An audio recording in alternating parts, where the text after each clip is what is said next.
أشهد أن سيدنا ونبينا وحبيبنا وشفيعنا ومولانا محمدا عبده ورسوله إن الله وملائكته يصلون على النبي يا أيها الذين آمنوا صلوا عليه وسلموا تسليما درد اللهم صل على سيدنا مولانا محمد وعلى آله سيدنا مولانا محمد আলহামদুলিল্লাহ সমস্ত প্রশংসা আল্লাহ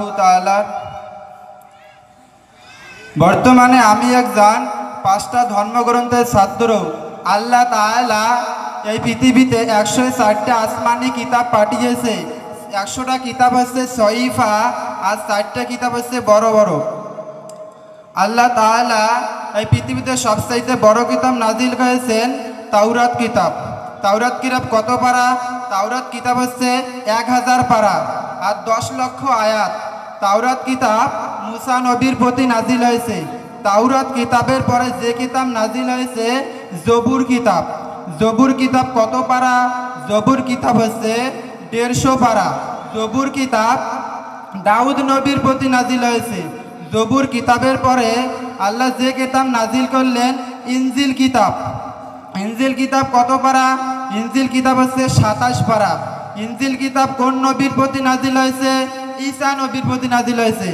ইনজিল কিতাবের পরে যে কিতাব নাজিল হয়েছে সর্বশ্রেষ্ঠ ধর্মগ্রন্থ কোরআনুল কারীম। কোরআন কার প্রতি নাজিল হয়েছে? কোন কার প্রতি নাজিল হয়েছে? হযরত মুহাম্মদ সাল্লাল্লাহু আলাইহি সাল্লামের প্রতি নাজিল হয়েছে।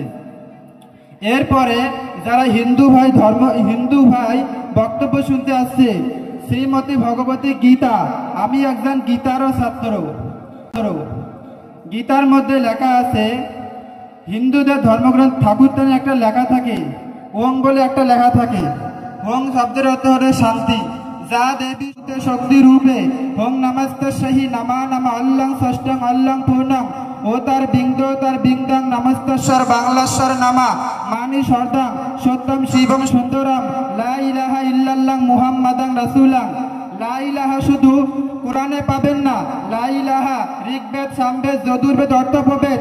হিন্দু ভাইদের ধর্মগ্রন্থে এই 4টা বেদের মধ্যে মুহাম্মাদের নাম কোরআনে কয় জায়গায় আছে জানেন? 7 জায়গায় আছে। কয় জায়গায়?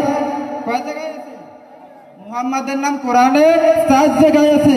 আর ঋগ্বেদ, সামবেদ, যজুর্বেদ, অর্থপ্রবেদ এই বেদের মধ্যে মুহাম্মাদের নাম 29 জায়গায় আছে। কত জায়গায়? 29 জায়গায় আছে। কিন্তু আমরা এগুলো নিয়ে গবেষণা করি না।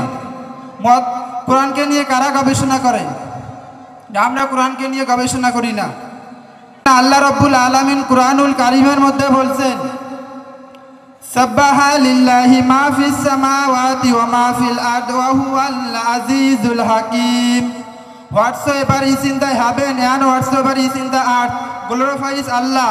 আল্লাহ রাব্বুল আলামিন বলেন, এই পৃথিবীতে যা আছে সকলে আমাকে ডাকে। এই পৃথিবীতে যা আছে সকলে আল্লাহকে ডাকে। আর পরে আয়াতে আল্লাহ রাব্বুল আলামিন বললেন, আলাম তারা আন্নাল্লাহা ইয়াসজুদু লাহু মান ফিস সামাওয়াতি ওয়া মান ফিল আরদ ওয়াশ শামসু ওয়াল কমারু ওয়ান নুজুমু ওয়াল জিবালু ওয়াশ শাজারু ওয়াদ দাওয়াবু ওয়া কাসীরুম মিনান নাস তুসাব্বিহু লাহু সামাওয়াতু সাবউ ওয়াল আরদু ওয়া মান ফিহিন ওয়া ইম মিন শাইইন ইল্লা ইউসাব্বিহু বিহামদিহি ওয়ালাকিন লা তাফকাহুনা তাসবিহাহুম। The seven heaven and the earth and all that is therein but understand not glorification. আল্লাহ রাব্বুল আলামিন বলেন, আসমান জমিনে যা কিছু আছে সকলে আল্লাহর তাসবিহ যাপন করে। কি করে? আল্লাহর তাসবিহ যাপন করে। মানুষ হয়ে অনেকে আল্লাহর তাসবিহ পড়ে না, আল্লাহকে ডাকে না। এক পরের আয়াতে আল্লাহ কি বলছেন? ألم تر أن الله يسجد له من في السماوات ومن في الأرض والشمس والقمر والنجوم والجبال والشجر والدواب وكثير من الناس. Do not you see that surely to Allah prostrate whoso is in the heavens and whoso is in the earth, and the sun and the moon and the stars and the tree and the beast and Lord of the mankind. এই আয়াতের মধ্যে আল্লাহ রাব্বুল আলামিন কি বলেছেন? আলাম তারা আন্নাল্লাহা ইয়াসজুদু লাহু, হে নবী আপনি কি জানেন ইয়াসজুদু লাহু কারা কারা আল্লাহকে সাজদা করে? মান ফিস সামাওয়াত, আসমান আল্লাহকে সাজদা করে, ওয়া মান ফিল আরদ এবং জমিন আল্লাহকে সাজদা করে, ওয়া শামসু সূর্য আল্লাহকে সাজদা করে, ওয়াল কমারু চন্দ্র আল্লাহকে সাজদা করে, ওয়ান নুজুমু পর্বতমালা আল্লাহকে সাজদা করে, ওয়াল শাজারু বৃক্ষ গাছপালা আল্লাহকে সাজদা করে, ওয়া দাওয়াবু জীবজন্তু আল্লাহকে সাজদা করে, ওয়া কাসীরুম মিনান নাস মানুষের মধ্যে অনেকে সাজদা করে অনেকে করে না। আল্লাহ মানুষকে শ্রেষ্ঠ করে পাঠিয়েছে, কিন্তু মানুষ আল্লাহকে ডাকে না, মানুষ আল্লাহকে সাজদা করে না। জীবজন্তুর আল্লাহকে যদি ডাকতে পারে তাহলে মানুষ কতটা নিকৃষ্ট খারাপ। এই জন্য আল্লাহ রাব্বুল আলামিন বলছেন এই বডির মধ্যে 9টা জিনিস কিয়ামতের দিন আপনার বিরুদ্ধে সাক্ষী দিবে। তখন কোথায় যাবেন? তখন কোথায় যাবেন? 9টা জিনিস আপনাদের বিরুদ্ধে সাক্ষী দিবে। আল্লাহ রাব্বুল আলামিন বলছেন মানুষ যখন আল্লাহকে সাজদা করে তখন 7টা জিনিস আল্লাহকে সাজদা করে। ইজা সাজাদাল আব্দু সাজাদা মাউ সাবআতু আরাবিন ওয়া জাহাহু ওয়া কাফাহু ওয়া রুকবাতাহু ওয়া কাদামাহু। মানুষ যখন সাজদা করে এই কপালটা আল্লাহকে সাজদা করে, মানুষ যখন সাজদা করে তখন এই নাক আল্লাহকে সাজদা করে, 2 হাত আল্লাহকে সাজদা করে, 2 পা আল্লাহকে সাজদা করে, 2 হাঁটু আল্লাহকে সাজদা করে। কিন্তু আমরা আল্লাহকে সাজদা করি না। কিয়ামতের দিনে আল্লাহর এগুলো হিসাব নিবে।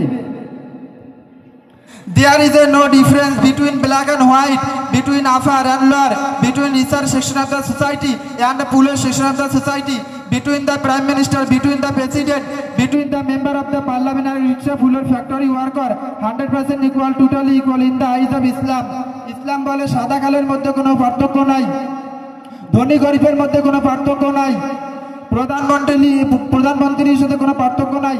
আল্লাহ বলেন আমার কাছে সেরা সেই ইন্না আকরামাকুম ইনদাল্লাহি আতকাকুম, যার হৃদয়ে আল্লাহর ভয় বেশি সে কিয়ামতের দিন আল্লাহর কাছে সেরা। সুবহানাল্লাহ বলেন। আল্লাহ আমাদের একটা জীবন দিয়েছে, কিন্তু আমরা আল্লাহকে ডাকি না, আমরা আল্লাহকে ডাকতে পারি না। এই জন্য আল্লাহ বলেন এই দুনিয়াতে সময়ের, সেকেন্ডের, ঘন্টার সব কিছুর হিসাব আল্লাহ রাব্বুল আলামিন নেবেন। এই 2 কাঁধে 2টা ফেরেশতা আছে, কোনো ভাল লাগে? ওজন লাগে? 2 কাঁধে লাগে না। কিরামান কাতিবিন এই 2 ফেরেশতা আল্লাহ সিসি ক্যামেরা, এইখানে সিসি ক্যামেরা লাগালে কি বয়ান শুনতেছেন, কি করতেছেন সব কিছুর ধরা পড়বে কি পড়বে না? ওই রকম আল্লাহ রাব্বুল আলামিনের 2 কাঁধে 2 ফেরেশতা আছে, কিরামান কাতিবিন ইয়ালামুনা মা তাফআলুন। এই 2 কাঁধে 2 ফেরেশতা আছে, এই 2 কাঁধে 2 ফেরেশতা হলো আল্লাহ সিসি ক্যামেরা। কিয়ামতের দিন আল্লাহর কাছে এগুলো সব কিছুর হিসাব দিবে। দুনিয়াতে কি করছো, কয় ওয়াক্ত নামাজ কাজা করতো, নামাজ পড়ো নাই, সব কিছুর হিসাব আল্লাহ রাব্বুল আলামিনের কাছে দিতে হবে। এই জন্য আল্লাহ রাব্বুল আলামিন বলেন হাদিস শরীফের মধ্যে আছে মানুষ যখন মারা যায়, মারা যাওয়ার 40 দিন আগে আজরাইল ফেরেশতা, আল্লাহ আজরাইল ফেরেশতাকে পাঠিয়ে দেয় যে ওই বান্দারা 40 দিন সময় আছে, ওই বান্দার কাছে যাও, ওই বান্দাকে গিয়ে বলো ওরা 40 দিন সময় আছে। তো আজরাইল ফেরেশতা আসে ওই বান্দাকে বলে এ বান্দা তোরা 40 দিন সময় আছে, এখনো তওবা কর, এখনো তওবা কর, এখনো ভালো হ, কারণ 40 দিন পর তোকে দুনিয়ার থেকে সে বিদায় নিতে হবে, আর 40 দিন সময় আছে। এ কথা বলে আজরাইল ফেরেশতা চলে যায়। এরপরে 39 দিন সময় যখন থাকে আজরাইল ফেরেশতা আবার আসে, এ বান্দা এখনো তওবা কর, এখনো তওবা কর, এই দুনিয়াটা কিছুই না, কবর এমন একটা ঘর, ওই কবর হচ্ছে অন্ধকার ঘর। কবর 4টে কথা বলে। কবর কয়টা কথা বলে? কয়টা কথা বলে? 4টে কথা বলে। আমরা শুনতে পাই, আমরা শুনতে পাই কবর যে 4টে কথা বলে আমরা শুনতে পাই। আমরা তো শুনতে পাইতাম তাহলে ঠিকই আমরা নামাজ পড়তাম, ঠিক কি না? আমরা কিন্তু শুনতে পাই না, কিন্তু আমাদের কান শোনে না, আমাদের কানের তো টসা শোনে, কান শোনে না। যখন কবর যাব তখন আমরা বুঝতে পারবো কবরটা কি জিনিস। কবর যাওয়ার পর অনেকে বলবে, আল্লাহ আমাকে আর একটা চান্স দাও দুনিয়াতে যাওয়ার, এবার দুনিয়াতে গিয়ে আমি নামাজ পড়বো, তোমার যে হুকুম হাকামগুলো আছে এগুলো আমি পালন করব। এই জন্য আল্লাহ রাব্বুল আলামিন কবর 4টে কথা বলে। 1 নম্বরে কবর বলে, এ দুনিয়ার মানুষ এই কবরে আসার আগে নিজের আমলটাকে ভালো করে সৌন্দর্য করে আমলটাকে সাজিয়ে এই কবরে আসো। 2 নম্বর কবর বলে, আমি এমন একটা ঘর, আমি হলাম অন্ধকার ঘর, আমার কাছে কি আলো নাই। দুনিয়াতে অন্ধকার ঘরে আধা ঘন্টা থেকে দেখ, যে আধা ঘন্টা থাকলে বুঝতে পারবে কবরটা কি রকম।